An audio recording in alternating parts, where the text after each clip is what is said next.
Assalamualaikum warahmatullahi wabarakatuh. Perkenalkan saya Sutrisno, CGP Angkatan 11 dari Kabupaten Daerah Tingkat 2 Kuningan, SMPN 1 Kalimanggis. Saya didampingi Ibu Rusti Nurhayati MPD sebagai pengajar praktik, kemudian Pak Supriyatno SPD sebagai guru mata pelajaran IPS. Pada kesempatan kali ini saya akan coba sajikan terkait wawancara pasca observasi dalam proses pembelajaran. Baik, selamat siang Pak Fiat. Siang Pak. Oke, bagaimana kabarnya hari ini? Alhamdulillah baik. Oke, kebetulan tadi telah dilaksanakan kegiatan observasi ya Pak Fiat dalam pembelajaran yang dilaksanakan oleh Pak Fiat di kelas. Ini kira-kiranya nih Pak Fiat mungkin apakah sudah terbiasa diobservasi atau belum? Mungkin nanti bisa diketahui bersama. Nah, kira-kira perasaan Pak Fiat seperti apa setelah dilaksanakan kegiatan observasi. Sementara kita tahu bersama tujuan pasca observasi ini untuk mengevaluasi ya Pak Fiat kegiatan observasi yang telah dilaksanakan tadi. Semoga ke depan bisa lebih baik lagi. Kira-kira perasaan apa Pak yang dirasakan oleh Pak Fiat setelah melakukan pembelajaran di kelas, yang mana kegiatan ini diobservasi langsung?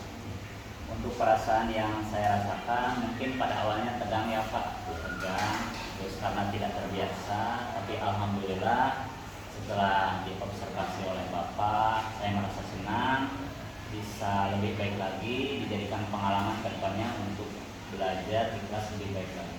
Oke, terima kasih nih Pak Fiat, mungkin ya merasa senang ya, soalnya saya khawatir perasaannya bukan senang gitu ya. Alhamdulillah senang ya, happy ya dengan kegiatan observasi tersebut. Kemudian nih Pak Fiat nih, adakah nih hal-hal baik yang dilakukan oleh Pak Fiat nih dalam proses pembelajaran terkait kegiatan yang tadi berlangsung? Untuk hal-hal baik yang saya lakukan pada saat pembelajaran yaitu yang pertama mempersiapkan modul ajar dalam pembelajaran.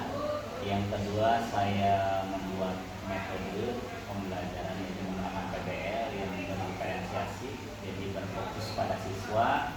Terus juga siswa diharapkan nantinya bisa berpikir kritis dalam memahami pembelajaran ke depannya. Untuk kekurangannya mungkin ada kendala ya Pak, dalam setiap pembelajaran pasti di kelas ada. Yang saya rasakan pada waktu itu ada siswa yang tidak fokus atau kurang bersemangat dalam pembelajaran Pak.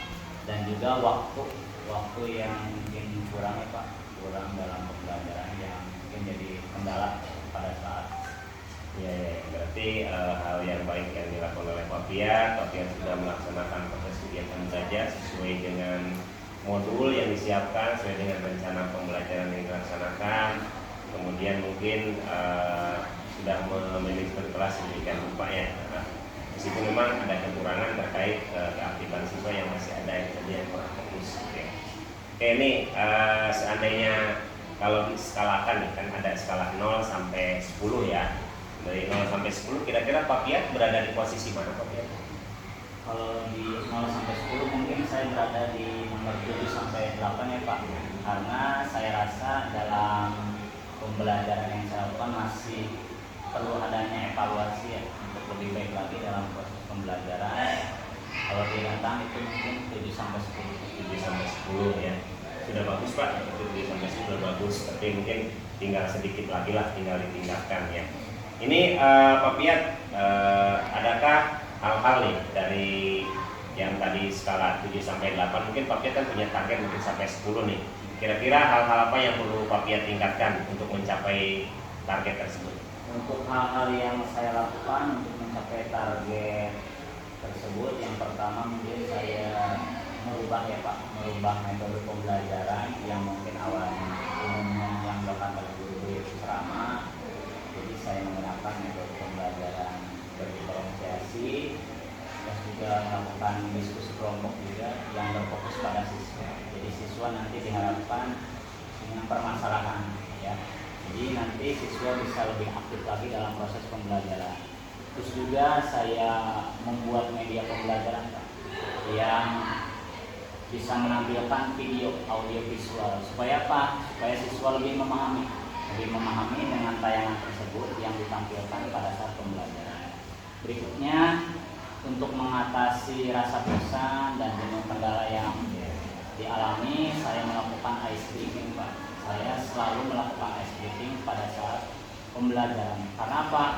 Karena itu perlu dilakukan supaya apa? Supaya siswa lebih fokus lagi, Pak.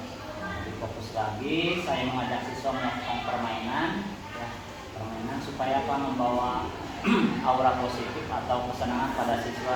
Jadi siswa tidak jenuh, tidak monoton pada saat pembelajaran. Jadi dialihkan dulu ke permainan. Berikutnya saya juga menyampaikan kata-kata yang baik, penyampaian yang baik. Dengan contohnya memberikan apresiasi, Pak, apresiasi pada siswa yang bisa menjawab atau bisa mengungkapkan pendapatnya secara lisan. Berikutnya saya memberikan kesempatan pada siswa untuk bisa refleksi atau barangkali ada yang mau ditanyakan terkait yang kurang dimengerti pada saat pembelajaran berlangsung dan yang dirasakan selama proses pembelajaran di kelas. Oke, berarti Pak Piat dalam melaksanakan kegiatan pembelajaran di kelas melakukan berbagai macam kegiatan ya, cukup bervariasi ya, cukup luar biasa mungkin.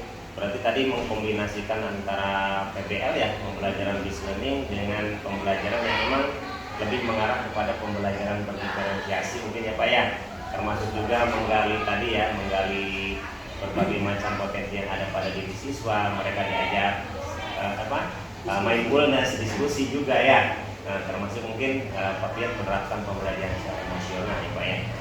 Oke, kira-kira ke depan nih Pak Piat, dengan Pak Piat sudah mengetahui kelebihan, kekurangan gitu kan, termasuk kondisi real siswa di kelas nih.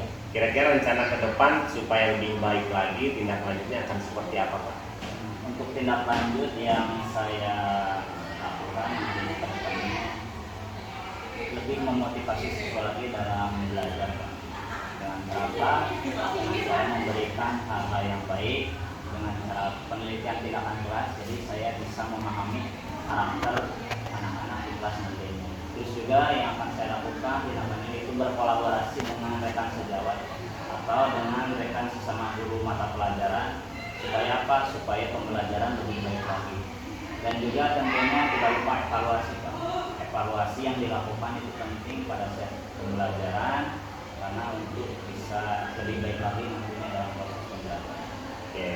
Kira-kira waktunya kapan nih Pak Piat, waktu pelaksananya yang akan dilaksanakan? Rencana ke depan nih supaya lebih meningkat lagi gitu. Rencananya minggu depan, Pak. Minggu depan ya, minggu depan ya. Sesuaikan dengan jadwal mungkin ya Pak ya. Oke. Setelah Pak Piat merencanakan segala sesuatu, bahkan tadi rencananya minggu depan nih, kira-kira Pak Piat kan punya komitmen nih, komitmen pembelajaran seperti apa yang akan dilakukan oleh Pak Piat ke depan supaya lebih menyenangkan lagi.